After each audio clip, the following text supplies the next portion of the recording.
മഹാലക്ഷ്മി സീരിയലിൻ്റെ പുതിയൊരു എപ്പിസോഡിലോട്ട് എല്ലാവർക്കും സ്വാഗതം. കരുണ കുഞ്ഞിനെ കാണാൻ വന്നത് ലേഖയ്ക്ക് ഒട്ടും ഇഷ്ടമായില്ലാത്തതുകൊണ്ട് ലേഖയാണെങ്കിൽ കരുണയെ നല്ല രീതിക്ക് തന്നെ വഴക്ക് പറയുന്നു.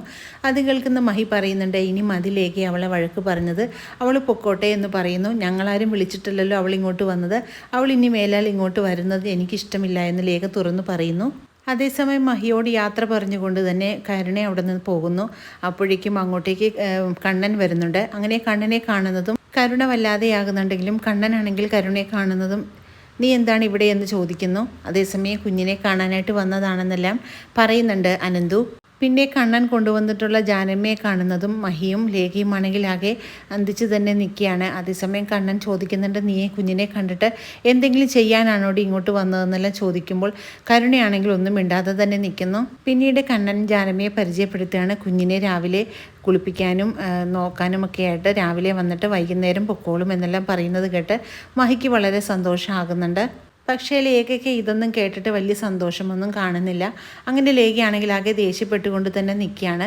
അപ്പോൾ കണ്ണൻ പറയുന്നുണ്ട്, ജാനമ്മയെ ഞാൻ ഇവിടുത്തെ ഹോം നേഴ്സ് പോയ പിറകെ തന്നെ ഞാൻ കൊണ്ടുവന്നതാണ്.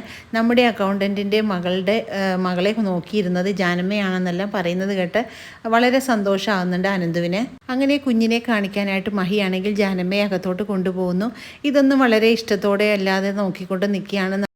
ലേഖ പറയുന്നുണ്ട്, എന്തിനാണ് ഞാനിവിടെ ഉള്ളപ്പോഴേക്കും അവരെ വിളിച്ചു വരുത്തിയതെന്ന് ചോദിക്കുമ്പോൾ അത് നിനക്കൊരു ചെറിയ സഹായമാകുമല്ലോ എന്ന് പറയുന്നുണ്ട് കണ്ണൻ. ഞാൻ കുഞ്ഞിനെ നോക്കുന്നതിൽ എന്തെങ്കിലും തൃപ്തിക്കുറവുണ്ടോ മഹിക്ക്? അതുകൊണ്ടാണോ കണ്ണേട്ടൻ ഈ ജാനമ്മയെ കൊണ്ടുവന്നതെന്നല്ല ചോദിക്കുമ്പോഴേക്കും കണ്ണൻ പറയുന്നുണ്ട്, അങ്ങനെയൊന്നും അല്ലടി, നിനക്ക് ചെറിയൊരു സഹായമായിക്കോട്ടെ എന്ന് ഓർത്താണ് കൊണ്ടുവന്നത്, ഇനി അങ്ങനെയൊന്നും ഞാൻ ചെയ്യില്ല എന്നെല്ലാം കണ്ണൻ പറയുന്നു.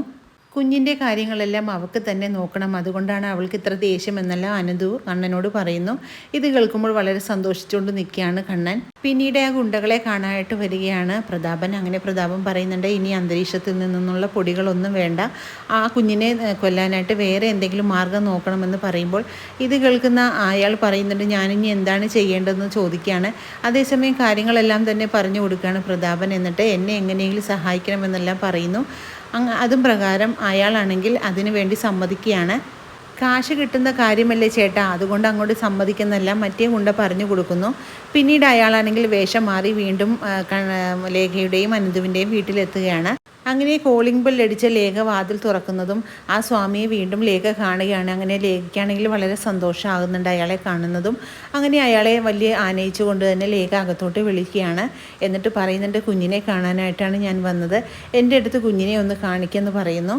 കുഞ്ഞിനെ അനുഗ്രഹിക്കാനായിട്ട് ലേഖയാണെങ്കിൽ അയാളുടെ കയ്യിലോട്ട് കൊടുക്കുകയാണ് കുഞ്ഞിനെ അനുഗ്രഹിച്ചിട്ട് പോയതല്ലേ സ്വാമിജി, പിന്നെ എന്തുകൊണ്ടാണ് വീണ്ടും വന്നതെന്നുള്ള സംശയം ലേഖ ചോദിക്കുമ്പോഴേക്കും മഹി പറയുന്നുണ്ട്, ചിലപ്പോൾ ആ അമ്മ പറഞ്ഞു വിട്ടിട്ട് വന്നതായിരിക്കും.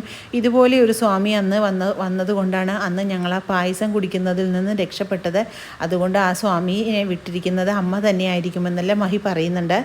പിന്നീട് കുഞ്ഞിനെ കയ്യിലേക്ക് കിട്ടുന്നതും സ്വാമിയാണെങ്കിൽ വളരെ ഒരു വല്ലാത്ത രീതിക്ക് തന്നെ കുഞ്ഞിനെ നോക്കുന്നു. നീ എൻ്റെ ഭസ്മത്തിൽ നിന്നും രക്ഷപ്പെട്ടു, പക്ഷേ ഇതിൽ നിന്നും നീ രക്ഷപ്പെടില്ല എന്നെല്ലാം മനസ്സിൽ വിചാരിച്ചുകൊണ്ട് തന്നെ സ്വാമി ആ കുഞ്ഞിനാണെങ്കിൽ തീർത്ഥം പോലെയുള്ളൊരു വെള്ളം കൊടുക്കുന്നുണ്ട്. ഇതെല്ലാം കണ്ടുകൊണ്ട് നിൽക്കുന്ന ലേഖയും മഹിക്കുമാണെങ്കിൽ വളരെ സന്തോഷമാകുന്നു. എന്നിട്ട് സ്വാമി അവരോടായിട്ട് പറയുന്നുണ്ട്, ഈ കുഞ്ഞ് നല്ല അനുഗ്രഹമുള്ള കുഞ്ഞാണെന്നും ദൈവത്തിൻ്റെ അവതാരമാണെന്നുമെല്ലാം വെറുതെ തട്ടിവിടുകയാണ് സ്വാമി.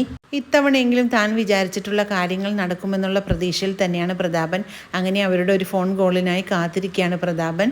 പിന്നീട് കുഞ്ഞിന് ആ തീർത്ഥമെല്ലാം കൊടുത്തതിന് ശേഷം സ്വാമിയാണെങ്കിൽ അവിടെ നിന്നും യാത്ര പറഞ്ഞിറങ്ങുകയാണ്.